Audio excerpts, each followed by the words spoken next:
계속해서 출애굽기 강의 벌써 17장으로 가고 있습니다. 출애굽기 강의 17장 말씀인데 저와 여러분이 17장 전체는 아니고요. 오늘은 17장 1절에서 7절까지만 저와 여러분이 교독하시겠습니다. 제가 1절 읽겠습니다. 이스라엘 자손의 온 회중이 여호와의 명령대로 신광야에서 떠나 그 노정대로 행하여 르비딤의 장막을 쳤으나 백성이 마실 물이 없는지라. 백성이 모세와 다투어 이르되 우리에게 물을 주어 마시게 하라. 모세가 그들에게 이르되 너희가 어찌하여 나와 다투느냐? 너희가 어찌하여 여호와를 시험하느냐? 거기서 백성이 목이 말라 물을 찾으매 그들이 모세에게 대하여 원망하여 이르되 당신이 어찌하여 우리를 애굽에서 인도에 내어서 우리와 우리 자녀와 우리 가축이 목말라 죽게 하느냐? 모세가 여호와께 부르짖어 이르되 내가 이 백성에게 어떻게 하리이까? 그들이 조금 있으면 내게 돌을 던지겠나이다. 여호와께서 모세에게 이르시되 백성 앞을 지나서 이스라엘 장로들을 데리고 나일강을 치던 내 지팡이를 손에 잡고 가라. 내가 호렙산에 있는 그 반석 위 거기서 내 앞에 서리니 너는 그 반석을 치라. 그것에서 물이 나오리니 백성이 마시리라. 모세가 이스라엘 장로들의 목전에서 그대로 행하니라. 마지막 7절 같이 읽습니다.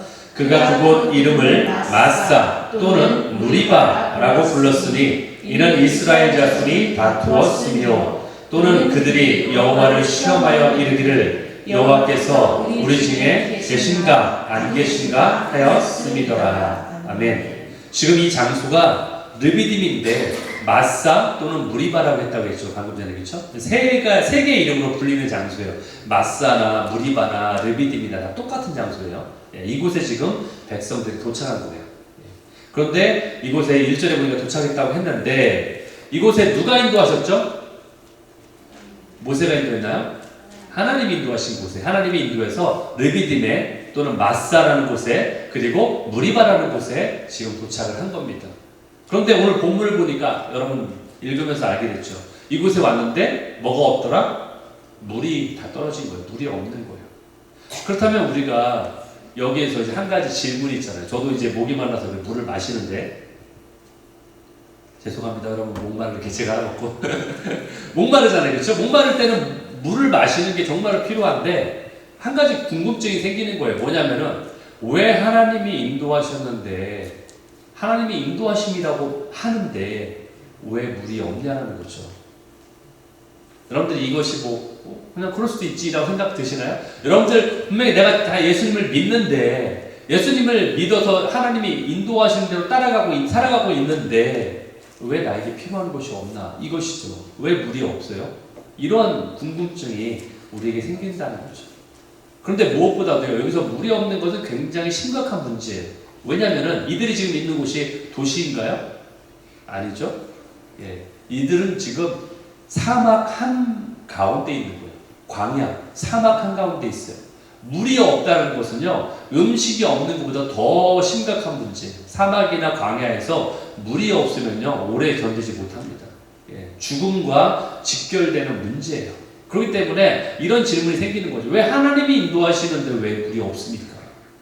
하나님이 분명히 인도하신 길로 내가 잘 따라오고 있는데 왜 물이 없나요? 왜 우리를 죽이시려고 하시나요? 라고 이렇게 물어볼 수 있다는 거죠. 이 질문에 대한 대답이 바로 시편 81편에 나옵니다. 여기 뭐라고 나오냐면 무리바라, 아까 여기가 무리바라고 했잖아요. 그렇죠? 시편에 보니까 이거에 대해 해석을 하고 있어요. 무리바에서 너를 어떻게 했다? 시험했다. 너를 시험하기 위해서 이렇게 한 거다. 이 장소가 무리바라고 했잖아요. 그렇죠? 근데 시편에 보니까 지금 우리가 출애굽기를 보고 있는데 시편에 보니까 이 장소에 대한 언급이 나오잖아요. 무리바에서 너희를 시험한 거야 라고 말하고 있는 거예요. 결국 하나님께서는 때때로 우리 하나님의 백성들을 어떻게 하신다? 시험하신다. 테스트하신다. 그것을 우리가 알 수 있다는 거죠. 시편에 보니까 이런 고백이 나옵니다. 시편 26편 2절에 보니까 여호와여 나를 살피시고 나를 시험하시고 나를 단련하세요 라고 나옵니다. 영어로 보니까 오늘 영어 제목이 이게 바로 제가 오늘 제목을 소개는 안 했는데 시험하기보다는 시험 받기를 자처하는 자, 이런 제목을 한글 제목으로 했는데 영어 제목은요 prove me, try me, test me 이렇게 했어요. 이게 바로 이 시편 26편 2절에 있는 이 내용이에요. 영어는 이렇게 돼 있어요. prove me, O Lord, and try me, and test in fire my heart and my mind 이렇게 돼 있죠. 여기 보니까 prove me, try me, test me 이것을 우리말로 번역했는데 살피시고 시험하시고 단련하소서 이렇게 번역을 하고 있어요. 결국 하나님이 하는 시험은 우리를 살피시는 거고 우리를 테스트하시는 것이고 우리를 단련시키기 위한 목적이라는 걸 알 수 있죠. 그렇죠? 그런데 사단이 하는 시험은 이거하고 달라요. 사단이 하는 시험을 우리는 템테이션이다, 유혹이다라고 불러요. 또는 미혹이다라고 부르기도 해요. 결국 사단이 하는 시험과 하나님이 하는 시험과는 다른 것을 우리가 볼 수 있어요. 결국 하나님은 우리를 단련시키기 위해서 우리를 시험하신다, 테스트하신다. 이것을 알 수 있다는 거예요.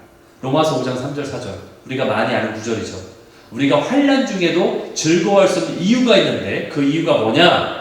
환난이 우리에게 인내를 가져오고 그 인내가 우리에게 연단을 가져오고 그 연단을 통해서 우리가 소망을 이루게 된다. 이것이 바로 하나님이 우리에게를 테스트하시는 과정 가운데 결론적으로 나오게 되는 그런 과정이다 라고 우리에게 소개를 하고 있어요. 그러면서 욥기서 23장에 보니까 이렇게 나오죠. 나를 단련하신 후에 우리를 어떻게 하신다? 정금처럼 나오게 하신다. 여러분들 대장장이가 쇠를 그렇죠? 단련하잖아요. 막 풀무풀에 넣기도 하고 불에 연단을 하기도 하고 물속에 집어넣기도 하고 우리가 그런 얘기 하잖아요. 우리가 공중정, 수중정 다 겪었다 이런 얘기 하잖아요. 그렇죠? 마치 그와 같은 거예요. 불 속에도 들어가고 물 속에도 들어가고 막 때리임을 당하기도 하고 맞기도 하고 그게 뭐예요? 대장장이가 금을 순금으로 나오게 그렇죠? 다른 불순물을 제거시키기 위해서 결국 내가 정금같이 나오게 하기 위한 방법이라는 거죠. 그게 바로 하나님이 우리를 테스트하는 과정, 즉 연단의 과정이라는 거예요. 여러분 우리는 쇼컷을 좋아해요. 쇼컷이 뭐예요? 우리말로 지름길이죠. 지름길 그렇죠? 가로질러 가는 길 그렇죠? 지름길. 우리는 쇼컷을 좋아해요. 어느 누구도 그것을 막 돌아가거나 오래 걸리거나 이런 걸 정말 싫어합니다. 특별히 우리의 마음이 이 현대를 갈수록 이 시대를 살아가서 더 그렇게 만들고 있어요. 모든 게 빨리빨리 이루어지잖아요. 그렇죠? 특히 한국은 더 그렇죠. 미국은 오래 더 걸리기도 하지만 한국은 더 빨리 이루어집니다. 패스트푸시 많아지고 내가 하고자 하는 것을 금방금방 처리할 수 있습니다. 그런데 우리가 때로는 다르게 선택해야 되는데 어떤 때는 그것을 고려하지 않고 빨리 되는 것을 선택할 경우가 많다는 거예요. 빠르게가 아니라 바르게 해야 되는데 그 반대로 바르게 할 것은 별로 생각하지 않고 빨리 되는 것만을 추구하는 삶을 우리가 살아간다는 거예요. 주님은 우리에게 속도보다는 방향성을 중요하게 여기십니다. 속도보다는 방향성. 내 방향성이 옳지 않다면 우리가 차의 엑셀레이터를 세게 밟는다고 좋은 게 아니에요. 저 차가 나보다 더 빨리 간다고 좋은 게 아니에요. 왜냐하면 지금 우리가 가는 방향은 절벽을 향해 가고 있기 때문에 더 빨리 죽는 길이에요. 사실은. 여러분 이러한 연단과 훈련의 시간들은요 우리에게 정말로 필요한 것들입니다. 육적인 영역에서도 마찬가지잖아요. 육적인 우리 부분도 마찬가지잖아요. 유치원 아이가 있는데 이제 아기에서 완전 아기를 벗어났어요. 유치원에 갔어요. 유치원 아이가 있는데 자기가 자기 수저를 들고서 밥을 먹을 수 없다면 유치원 정도의 나이가 됐는데도 불구하고 자기 수저로 자기 밥을 먹을 수 없다면 분명히 발달 단계에 뭔가 이상이 있는 거죠. 그러면은 부모가 당연히 걱정을 하게 됩니다. 아 우리 아이는 다른 아이들은 다 수저로 자기가 다 밥을 먹을 수 있는데 우리 아이는 유치원생이 됐는데도 수저로 밥을 못 먹고 엄마가 먹여줘야지 먹을 수 있다? 그럼 뭔가 이상이 있다는 거예요. 심리적인 영역도 마찬가지예요. 심리적인 영역도 아이들이 자라면서 아주 어렸을 때는요 엄마가 잠깐이라도 자신의 눈앞에 사라지면 울죠. 엄마가 사라졌다고 없다고 불안해합니다.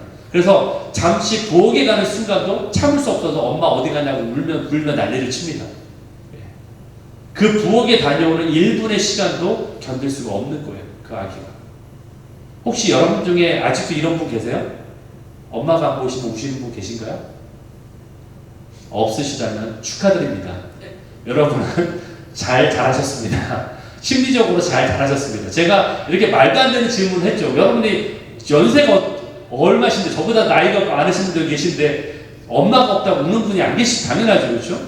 저한테 그러실 거예요. 너무나 당연한 얘기 가지고 저를 놀리십니까? 라고 그렇게 얘기하실 거예요. 당연히. 그런데 지금 이 이스라엘 백성이 그러고 있다는 거예요. 여러분. 영적인 영역도 마찬가지예요. 영적인 영역도 우리가 자라가야 된다는 거예요.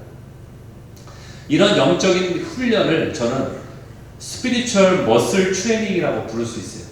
스피리추얼 머슬 트레이닝. 머슬이 뭐예요? 근육이잖아요. 근육. 그쵸? 머슬. 이 근육 운동, 여러분들이 워크아웃 한다고 하죠. 워크아웃 하면은요, 근육 운동을 하게 되면 근육이 아픕니다. 처음에. 안 하던 사람이 근육 운동을 하면요, 이 근육에 알배긴다고 하죠. 이 근육이 너무나 아파요. 고통스러워요. 그래서 정상이 아닌 것처럼 느껴져요. 저도 처음에 워크아웃을 하는데, 한국에 있을 때 처음 시작을 했는데, 그때 할 때 한 2-3일 동안 알아 누웠습니다. 예. 마치 몸살을 앓는 것처럼 알아 누웠어요. 그래서 이렇게 생각한 거죠. 이러다 죽는 거 아니야? 이게 정상인가? 내가 워크아웃 하는 게 제대로 하고 있는 게 맞나? 내가 잘못하고 있는 게 아닌가? 이렇게 생각을 하게 되는 경우가 있다는 거죠. 하지만 그게 정상이라는 거예요. 그게 정상적인 과정이라는 거죠. 처음에는 근육 운동을 할 때에 특정 부위가 자극이 돼서 아프지만, 그러나 그것을 이기고 인내함으로 계속해서 그 근육 운동을 이어나가면요, 결국에는 그 근육이 어떻게 돼요? 성장하게 됩니다. 근육이 확장이 돼요. 그 근육에 힘이 생기게 된다는 거예요. 영적인 우리의 근육도 마찬가지예요. 연단의 과정이나 성장의 시간이 우리에게 그래서 필요하다는 거예요. 이 기간이 아픈 시간이지만 이 시간을 거치고 나면 우리가 정금같이 나올 수 있는 거예요. 그래서 오늘 이스라엘 백성들이 바로 이러한 영적인 근육 성장을 위한 학교에 지금 들어가 있는 거예요. 바로 광야의 성장 학교, 광야이란 믿음의 학교에 지금 들어가 있는 거예요. 그래서 하나님의 백성으로 자라는 과정을 지금 겪고 있는 거예요. 그래서 아까 뭐라고 했어요? 이들이 바로 하나님이 이들을 테스트하고 있는 중이다. 그렇죠? 이 무리바에서 이들을 시험하신 거다. 이들을 성장시키기 위해서 이들을 지금 연단하고 있는 과정 가운데 이들이 있는 거다라고 말하고 있다는 거예요. 우리를 테스트하시는 이유가 바로 여기 있어요. 우리가 자라나기를 원하고 계시다. 우리 자녀가 자라기를 바라고 있다는 거예요. 오늘 본문 속에 있는 이스라엘 백성이 바로 이러한 상태에 있습니다. 그런데 그럼에도 불구하고 7절에서 뭐라고 하고 있어요? 그들이 오히려 여호와를 시험하여 이르기를, 그들이 여호와를 시험하고 있대. 오히려 하나님이 너희들을 내가 시험한다라고 했는데 오히려 그들이 여호와를 시험한대요. 이것이 여호와를 시험하는 거라고 지금 분명히 성경은 밝히고 있어요. 뭐라고 시험했냐? 여호와가 우리 중에 있는 거 마저 그렇지 않아 라고 지금 말하고 있는 거예요. 이스라엘 백성은 자신 눈앞에 엄마가 없다고 지금 울고불고 난리인 거예요. 엄마가 없어졌어. 단지 그냥 부엌에 갔는데 엄마가 없는 거야 라고 지금 울고불고 난리치고 있는 모습이야. 바로 이스라엘 백성이 지금 그런 모습을 보이고 있는 거죠. 엄마가 있는 게 맞아? 나에게는 엄마가 없는 것이 분명해. 이렇게 얘기하고 있는 거죠. 신명기 32장 11절 12절을 보겠습니다. 여기 보면은 마치 독수리가 자기의 보금자리를 어지럽게 한다라고 표현되어 있죠. 그리고 자기 새끼 위에 너풀거리며 그의 날개를 펴서 새끼를 받으며 그의 날개 위에 것을 없는 것 같이 그처럼 우리를 인도하셨다라고 말하고 있어요. 여러분, 독수리를 한번 보기 원합니다. 독수리는 새 중에 뭐라고 했죠? 왕이라고 해야 되나요? 그렇죠? 새들 중에 왕자나 똑같죠? 독수리는 자신의 영역이 있어요. 독수리 영역이 얼마나 되는지 아세요? 자기가 관할하는, 자기가 이렇게 세상 말로 뭐라고 하죠? 나우바리라고 하나요? 자신이 차지하고 있는 내 영역이 있는데 그게 55마일이나 된대요. 넓죠. 엄청 넓죠. 55마일 정도나 되는 거리를 자기가 다 관할하고 있는 거예요. 자신의 영역으로. 그리고 독수리가 날아가는 속도가 보통은 얼마냐면 70마일에서 120마일. 킬로미터로 하면은 120km에서 200km까지 날 수 있대요. 보통 평균 속도가. 그리고 가장 빠른 속도는 독수리가 낙하할 때 내는 속도인데 그때 속도는 180마일이 넘는데 300km가 넘는 속도로 날아갈 수 있대요. 근데 이것을 보면서 그래 빨리 나르네 날 수 있네 라고 말할 수 있는데 여기서 우리가 생각할 수 있는 건요, 그 독수리의 그 날개가 그 빠른 속도를 감당하고 있다는 거예요. 여러분 차가 다니면 막 바람이 막 불면 엄청나게 저항이 세잖아요. 그렇죠? 여러분들이 만약에 한 200마일로 달리면서 팔을 한번 밖으로 확 내밀어 보세요. 창밖으로. 그럼 어떻게 되는지 아세요? 팔이? 뒤로 젖혀집니다. 이게 감당이 안 돼요. 얼마나 세기 때문에 바람이, 저항이. 공기 저항이 세기 때문에. 그런데 이러한 속도를 독수리의 날개가 감당한다는 거예요. 그 날개가. 그만큼 그 날개가 강하다는 거예요. 그렇죠? 그런데 그 독수리는요, 어릴 때부터 이렇게 강한 날개를 타고나지 않았다는 거예요. 어렸을 때는 약하다는 거예요. 어린아기의 날개가 거의 뭐 여러분들이 통닭 먹을 때 닭 날개를 막 부러뜨리면 금방 부러지듯이 어린아이의 날개는 그와 같잖아요. 연약한 날개잖아요. 그런데 독수리는 훈련을 통해서 강한 독수리로 자라나게 된다는 거죠. 여러분 독수리의 둥지가 어디 있는지 아세요? 어느 누구도 거기에 범접할 수 없는 곳에 있습니다. 주로 아주 막 삐쪽하게 솟아있는 그런 높은 바위, 그 산 꼭대기 거기에 있거나 아니면 높은 나무 위에 있습니다.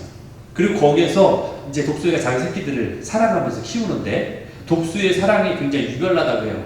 그래서 독수리의 사랑이 유별나지만 그럼에도 불구하고 독수리는요, 어미새는 자기의 새끼들이 연약하거나 소심한 독수리로 자라는 것을 바라지 않아요.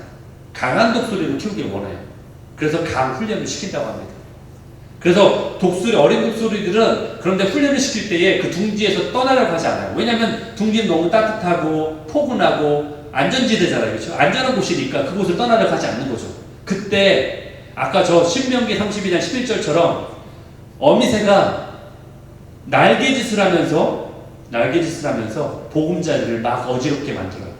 막 못살게 구는 거예요. 그 어린 새끼들이 그 안에 가만히 포근하게 앉아있지 못하게 막 힘들게 만드는 거예요. 날개로 막 어지럽게 만들면은, 그럼 어쩔 수 없이 새끼들이 어지럽게 하니까 그 둥지에 못 있고 어미새에도 올라탄다고 합니다. 어미새 날개에 올라타요. 그러면은 그때 날아오르는 거예요, 독수리가. 어미새가 그때 날아오르면서 아주 높이 비상을 굉장히 높이 올라가요. 아기 새끼들을 태우고서 높이 올라가요. 그리고 나서 어떻게 하는지 아십니까? 그 아기 새끼들을 떨어뜨립니다. 굉장히 높은 데서 아기 새끼들을 떨어뜨리는 거예요. 그러면 아기들은 막 비명을 지르면서 짹짹짹짹 하면서 나 죽겠다 하고서 전 먹던 힘까지 다해서 어설픈 날개짓을 하면서 막 날개를 막 젓는, 그러면서 막 추락하는 거예요. 예, 어느 사람의 소설의 제목처럼 추락하는 곳은 날개가 있다. 그렇죠? 날개를 막 흔들면서 막 떨어지는 거예요. 그때 그러면서 떨어지면서 거의 땅에 떨어져 죽을 지경 직전에 어미새가 어느새 날라와 낚아채면서 그 새들을 구해내는 거예요. 그러면서 그 새끼들이 이러한 일련의 과정을 거치게 된다는 거죠. 그렇게 연약했던 독수리들이 그 죽을 뻔한 위기를 경험하면서 강한 날개를 얻게 되고 결국 날 수 있는 독수리로, 강한 날개를 가진 독수리로 태어나게 될 수 있다는 거예요. 만약에 이러한 새끼가 이러한 훈련을 받지 않는다면은 겉의 모양은 독수리지만 속은 병든 독수리로 될 수밖에 없는 거예요. 만약에 이런 훈련을 받지 않으면은 몸은 커지지만 결코 먹이도 찾을 수 없는, 자기 혼자 살아날 수 없는 그런 독수리가 될 수밖에 없는 거예요. 여러분 한번 어린 새끼 입장에서 한번 생각해 보세요. 엄마가 나를 안았어. 나를 태우고 너 아주 높은 데 올라간 거야. 그럼 처음에는 경치 좋네 하고 있다 갑자기 엄마 나 훅 떨어뜨리는 거야. 그러면 그 새끼 입장에서는 엄마가 날 죽이려 하는구나. 내가 다리 밑에서 주워온 것이 분명해. 예, 여러분 다리 밑에서 주웠다는 얘기 안 들으셨나요? 들었잖아요. 그렇죠? 예. 부모님들 그런 얘기 많이 해요. 넌 다리 밑에서 주워왔어. 예. 다리 밑에서 주워온 것이 분명해라고 하면서 엄마가 날 죽이려고 하는구나 라고 아마 속상해했을 거예요. 엄마를 이렇게 오해할 거예요. 그렇죠? 그런데 그것이 바로 나를 향한 사랑임을 알게 된다는 거예요. 그런 사랑이 없이는 내가 결단코 강한 날개를 가진 강한 독수리로 태어날 수가 없다라는 거예요. 그것이 바로 나를 향한 사랑이라는 거죠. 바로 하나님도 이스라엘 백성을 그렇게 그런 이유에서 광야로 인도하신 거예요. 모세는요 이미 광야에서 40년의 훈련의 시간을 겪었습니다. 그렇죠? 미디안 광야에서 그 떨기나무 가운데 하나님을 만나기 전에 이미 그는 그런 시간을 겪은 거예요. 그럼 이제는 누구 턴이에요? 백성들 턴인 거예요. 그래서 이제 백성들이 40년 동안 광야에서 훈련의 시간을 갖고 있는 거예요. 그것을 모세가 리더로서 인도하고 있는 거예요. 여러분, 이스라엘 백성들은요 애굽에 안전하고 또는 뭐 물질적으로 아주 풍족하진 않지만 그래도 당연히 물질이 있는 그런 곳, 안전지대, 자신의 컴포트존, 안전지대를 떠나기를 싫어했을 거예요. 그런데 하나님은 이스라엘 백성들을 그들의 안전지대를 떠나라고 하셨고 그들을 이끌어내셨어요. 그리고 심지어는 물도 없는 저 광야에, 저 사막과 같은 광야에 그들을 땅 던져놓으신 거예요. 마치 어미새가 자기 새끼들을 아주 높은 곳에 막 날아올라서 그들을 푹 떨어뜨린 것과 똑같은 상황으로 그들을 처하게 만든 거예요. 여러분, 우리에게도 이런 시기가 있습니다. 하나님께서 날개로 우리를, 이 보금자리를 어지럽게 만드는 시기가 있다는 거예요. 우리를 힘들게 하는 시기가 있어요. 주님이 정말 우리를 죽이려시는 건가? 주님 우리를 사랑하지 않는 건가? 어렵게 나의 컴포트존을 떠나야 되는 시기가 있는 거예요. 그렇지만 그 순간이 바로 주님이 우리를 성장시키기 위한 그런 초대의 자리임을 믿으시기 바랍니다. 비록 처음에는 워크아웃 할 때 이 머슬이 너무나 힘들고 아프고 힘들지만 그 아픔의 과정은요 정말 성장하기 위한 근육통이라는 거예요. 그것을 주님이 우리에게 요구하시는 거예요. 주님이 우리를 너무 사랑하시기 때문에 우리에게 주시는 그런 시기입니다. 신명기 8장 16절에 이런 말씀이 있어요. 내 조상들도 알지 못하던 만나를 광야에서 너에게 먹이셨나니 이는 광야에서 왜 너를 이렇게 하셨냐? 너를 낮추시기 위해서, 너를 시험하기 위해서, 그리고 마침내 궁극적으로 너에게 복을 주시기 위함이야. 이렇게 말씀하고 있죠. 하나님께서 우리를 시험하시는 궁극적인 목적은요 우리가 축복을 누리게 하기 위함이라고 주님은 분명히 말씀하세요. 여러분, 이스라엘 백성들은 어떤 자들입니까? 애굽의 종살이에서 해방된 자들이잖아요. 그렇죠? 그들이 10가지의 그 재앙 10가지 재앙이지만 이 애굽 사람들에게는 재앙이지만 그들에게는 기적이잖아요. 그렇죠? 그들에게는 기적을 경험하게 하신 거예요. 보게 하신 거예요. 그리고서 홍해도 건넜잖아요. 홍해도 건넜죠. 그리고 그들이 날마다 하나님의 임재를 경험해요. 구름의 임재를 경험하죠. 그리고 밤이면 불기둥에 의해서 잠을 청할 수 있도록 따뜻하게 해주셨죠. 하나님이 계시다라는 것, 함께한다라는 것을 경험하도록 그렇게 하셨어요. 그리고 만나를 경험케 하셨죠. 그리고 고기가 먹고 싶다고 하니까 메추라기도 보내셔서 고기를 먹이셨어요. 이렇게 이들이 하나님을 경험했음에도 불구하고 이들이 르비딤이라는 곳에 도착해서 물이 없게 되자 어떻게 해요? 허탈해야죠. 하나님께 분노하죠. 그러니까 모세가 얼마나 두려웠던지 이렇게 얘기합니다. 출애굽기 오늘 본문 17장 4절에 내가 도대체 이 백성에게 어떻게 해야 됩니까? 네. 답이 없는 거죠. 그들이 이제 조금 있으면 내게 돌을 던지게 상황까지 왔습니다. 돌 던지는 게 뭐예요? 죽이려는 거죠. 돌 맞으면 죽죠. 돌을 애가 조그만 돌멩이 던지는 것도 아니고 어른이 돌 던지는데 아프지 않게 달걀 던집니까? 아니죠. 돌 던진다는 얘기는 죽인다는 얘기예요. 이 율법에도 죽일 때 돌을 던져 죽이게 돼 있잖아요. 그래서 가늠한 여인에게 돌을 던진 거잖아요. 돌 던진다는 얘기는 날 죽인다는 얘기예요. 조금만 있으면 이들이 나를 죽이려 할 겁니다. 라고 지금 겁날 정도로 이들이 막 지금 일어나고 있는 거예요. 이스라엘 백성들이. 그러니까 이들이 뭐예요? 막 우리로 목말라 죽게 만드는구나. 라고 지금 저들이 반항하고 있다는 거죠. 이스라엘 백성들이. 출애굽기 17장 3절에 나와 있잖아요. 목말라 우리를 죽게 하셨느냐. 근데 충격적인 것은요. 아까 우리 7절에 봤듯이 이들이 이렇게 말하고 있는 게 더 충격적인 거죠. 그들이 여호와를 시험하여 이르기를 여호와가 계신가 안 계신가. 여호와가 하나님이라는 존재가 없는 것 같아. 이렇게 지금 완전히 불신앙까지 지금 가고 있는 얘기를 하고 있는 거야. 이들이. 심지어 어제까지만 해도 지금도 만나를 먹고 있어요. 지금 이들이 하나님이 주시는 만나를 경험하고 있는데도 불구하고 지금 눈앞에 떡하니 지금 구름기둥이 있는데 밤이면 불기둥이 있는데도 하나님의 임재가 있는데도 하나님이 안 계신 거야 라고 말하고 있어요. 단지 물 못 먹는 것 때문에. 이런 불신앙까지 지금 가고 있다는 거예요. 이것이 너무나 충격적인 거죠.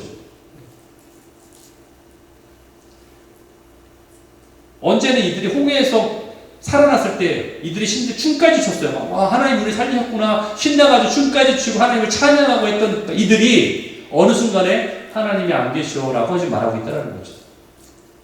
여러분, 이러한 이스라엘 백성을 보면서 우리가 어떤 생각이 드나요? 여러분들이 출애굽기에 있는 이 출애굽하는 이스라엘 백성을 보면서 그런 생각 해봤잖아요, 여러분들. 와, 어떻게 저럴 수 있지? 이해가 안 돼. 이스라엘 백성들 왜 저러지? 그런 생각 안 해보신 분 계세요? 저는 없다고 생각해요. 심지어 저도 그 생각을 했거든요.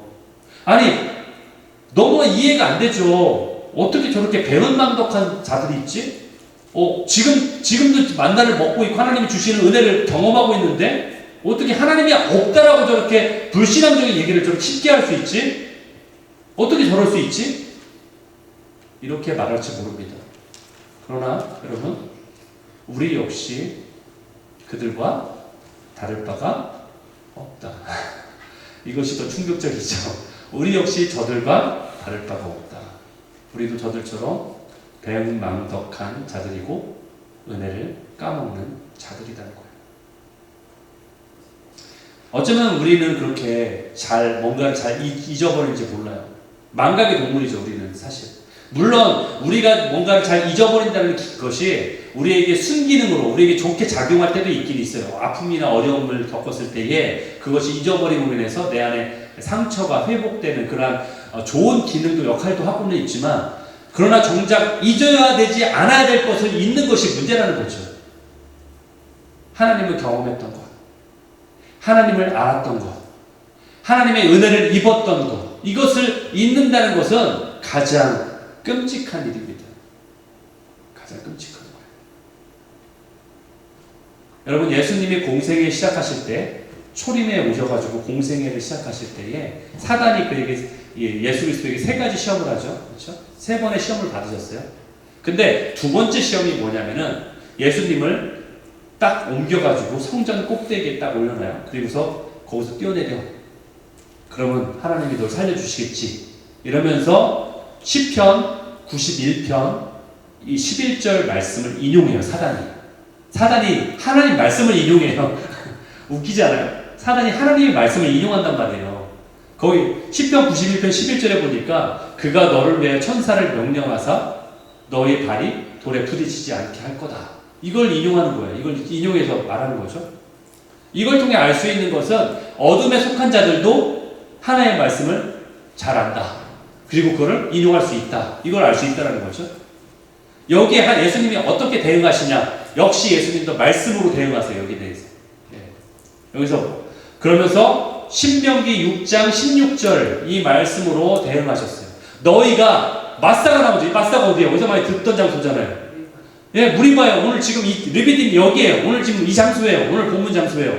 너희가 마사에서 누구를 시험한 것처럼 하나님을 시험한 것처럼, 결국 이 마사의 사건이 하나님을 시험했다고 지금 나오고 있는 거예요. 여기서도 똑같이 얘기하고 있어요. 그것처럼 너희 하나님 여호와를 시험하지 말아라. 이렇게 지금 대응하고 있는 거예요. 이 얘기는 뭐냐? 지금 사단이 네가 나에게 시험하는 거는 나를 시험하는 게 아니라 누구를 시험하는 거다? 하나님을 시험하는 거야. 라고 지금 말하고 있는 거예요. 성경을 통해서 분명히 말하고 있는 거예요. 네가 지금 나를 시험하고 있다고 생각하지? 그건 하나님을 시험하는 거야. 결국 마사, 르비딤, 무리바라고 불리는 이 똑같은 장소, 여기에서 했던 이스라엘 백성들의 행동은 모세를 시험한 것도 아니고, 모세를 뭐 죽이려고 해서 시험한 것도 아니고 하나님을 시험한 것이라고 분명히 밝히고 있다는 거예요. 주 너의 하나님을 시험하지 말아라. 결국 하나님이 너를 먹이시고 너를 입히시고 너를 함께 하셨는데 그걸 왜 믿지 못하니? 이것은 뭐다? 하나님을 시험하는 거다. 이건 하나님을 시험하는 거다. 그러니까 염려와 두려움은 뭐예요? 또 다른 악의 이름이에요. 또 다른 죄악의 이름인 거예요. 우리가 염려하는 것이 하나님을 향한 악이라는 것이에요. 그렇다면 사단과 믿는 자의 차이가 과연 어디에 있을까요? 우리가 사단과 똑같이 하나님을 시험하고 있다면 이것은 엄청난 우리에 대한 경고가 아닐까요? 그렇죠? 사단도 하나님을 시험하는데 우리도 하나님을 시험하고 있다면 그럼 우리하고 하나님하고 뭐가 디퍼런한 게 뭐가 있어요? 참 다른 게 뭐가 있어요? 똑같은 거죠. 그러니까 이거는 엄청난 우리에 대한 경고인 거예요, 사실. 여러분, 이스라엘 백성들이 모세를 원망하고 분노한 이유는요, 그리고 돌을 던져서 죽이려고까지 한 이유는 바로 그들의 필요가 채워지지 않았기 때문이죠. 그렇죠? 목말랐기 때문에 갈증이 있으니까. 엄밀히 말하자면 자신들의 생명에 위협을 느끼니까 이렇게 한 거예요, 사실은. 그렇죠? 네. 나는 괜찮은데, 나는 참을 수 있는데 내 자녀가, 내 부모가 목말라 고통스러워하는 건 도저히 볼 수 없다. 이런 심정이겠죠, 사실은. 그렇죠? 그렇기 때문에 죽음의 고비에 다다랐을 때 느낄 수 있는 절망, 그 두려움, 그것 때문에 지금 그렇게 하고 있는 거예요. 그러면서 우리는 그 백성들처럼 그동안에 받았던 하나님의 은혜는 까맣게 잊어버리고 내가 하나님께 당당하게 요구하고 있는 거예요. 마치 내가 당연히 받아야 될 것으로 하나님 앞에 요구하고 있는 거죠. 마치 하나님이 나에게 빚진 자처럼, 내가 하나님께 뭔가를 빌려준 사람처럼 내가 하나님께 당당히 이걸 요구하고 있는 거예요. 그 당당하다는 표현이요, 하나님 앞에서 자녀로서 당당히 요구하는 것과 내가 채권자가 되어서 요구하는 것과는 다르다는 것을 여러분이 인식하셔야 돼요.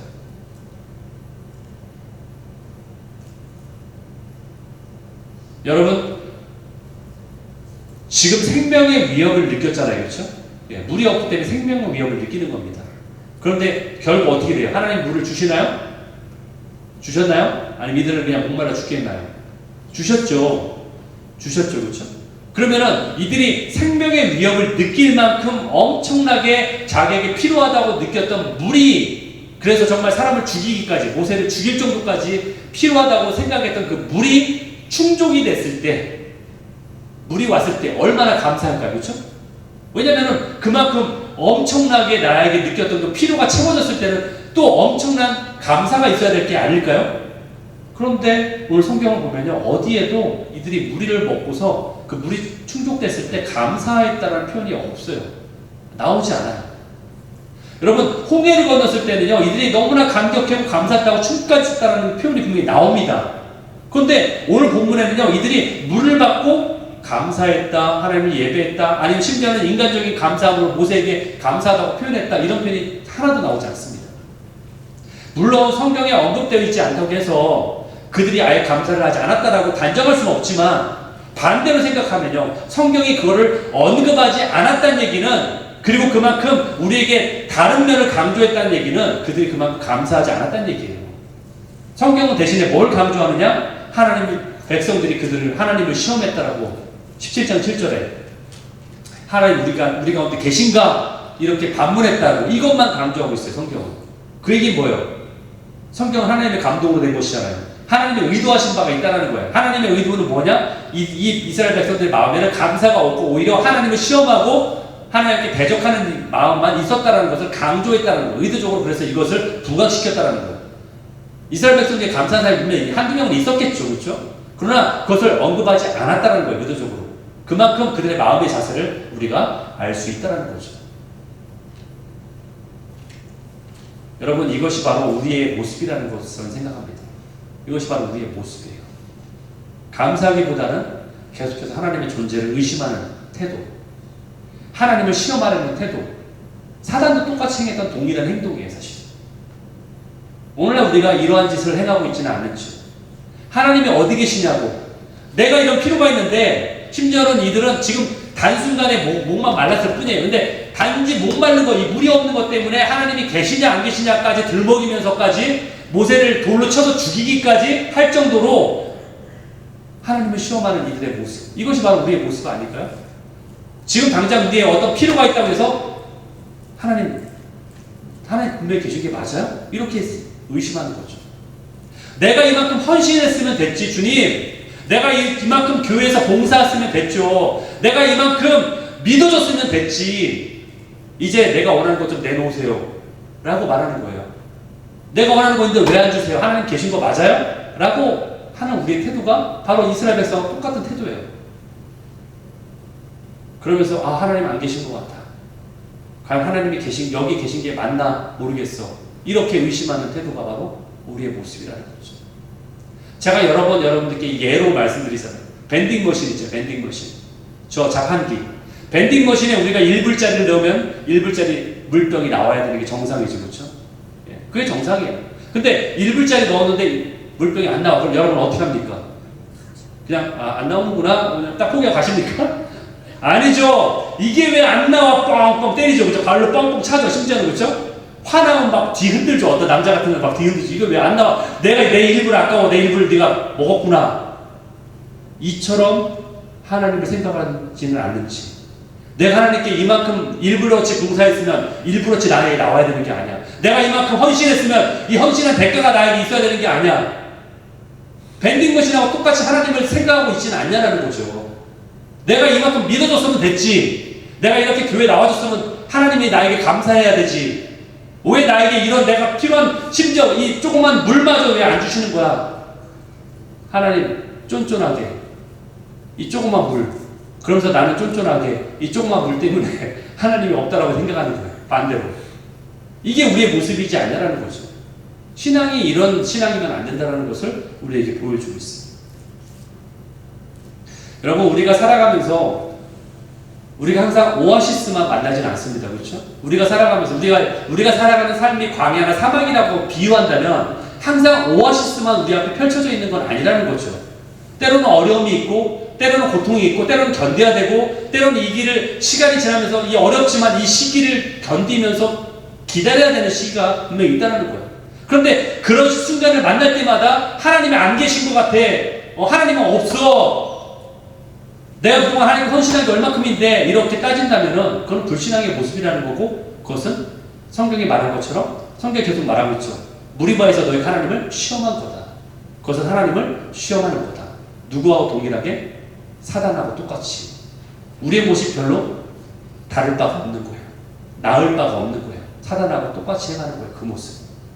이것을 우리에게 경고하고 있는 거예요. 주님이. 여러분 아브라함 생각해 보세요. 아브라함. 그가 주님이 야 네가 갈 곳은 여기니까 자 내비게이션 줄게. 자 여기 지도 줄게. 너는 지금 여기에 있어. 현재 you are here. 너 여기까지 갈 거야. 여기까지 갈. 경로가 이렇게 갈 거야. 알려주셨나요? 안 알려주셨죠. 그러니까 성경에 뭐라고 표현되어 있어요. 갈 바를 알지 못하고 따라갔다. 그냥 하나님의 음성을 따라갔다. 갈 바를 알지 못하고. 얼마나 큰 믿음입니까? 그러니까 믿음의 조상이라고 부르죠. 아브라함을 우리가. 믿음의 조상이다. 예. 믿음의 선조다. 우리의 선조다. 그런데 아브라함이 그렇게 믿음을 가지고 따라갔건만 갔는데 처음 접하게 되는 상황이 어떤 상황인지 아세요? 가나안의 기근이었어요. 기근. 풍족함이 아니에요. 축복이 아니었어요. 가나안의 기근이었어요. 먹을 게 없어가지고 힘들어하는 그러한 삶을 맞닥뜨린 거예요. 내가 하나님을 믿었는데 왜 나에게 축복이 없고 이런 어려움이 있는 거야. 여러분 믿음이 좋다던 그 다니엘의 세 친구들은요. 그들에게 닥쳐온 그 상황은요. 축복이 아니라 오히려 풀무불에 그곳은 뭐 따뜻한 온돌방 여러분 저 어디에 거기 여러분 달라스에 있는 곳 우리 가는 곳 찜질방이 아닙니다. 찜질방에 들어가는 권리가 아니에요. 풀무불에 들어가는 거예요. 거기 들어가면 타 죽는 거예요. 그냥 근처만 가도 타 죽는다고 했어요. 그렇죠? 그곳에 들어가는 것이 그들이 믿음이 좋아서 얻었던 결과인 거예요. 그것이 우리 신앙의 모습이라는 거죠. 성경은 그러나 우리에게 이렇게 말해요. 요한복음 16장 33절 너희가 환난을 당하나 어떻게 하라? 담대하라. 이유가 뭐예요? 예수님이 세상을 이겼기 때문에. 이유가 있어요. 이유가 중요해요. 무조건 담대하라. 무식하면 용기 있다고 그거 맞나요? 이 표현이? 예. 그게 아니에요. 그런 무식한 담대함이 아니라 당연한 이유가 있어요. 내가 세상을 이겼다. 너에게는 부활의 능력이 있다. 너희도 부활할 것이고 영원한 세계에 나와 함께 거하게 될 것이다. 그 삶이 있기 때문에 내가 담대할 수 있는 거예요. 지금 죽어도 풀풀에 들어가는 그 새 친구처럼, 다니엘의 새 친구와 똑같이 우리가 말할 수 있는 내가 담대할 수 있습니다.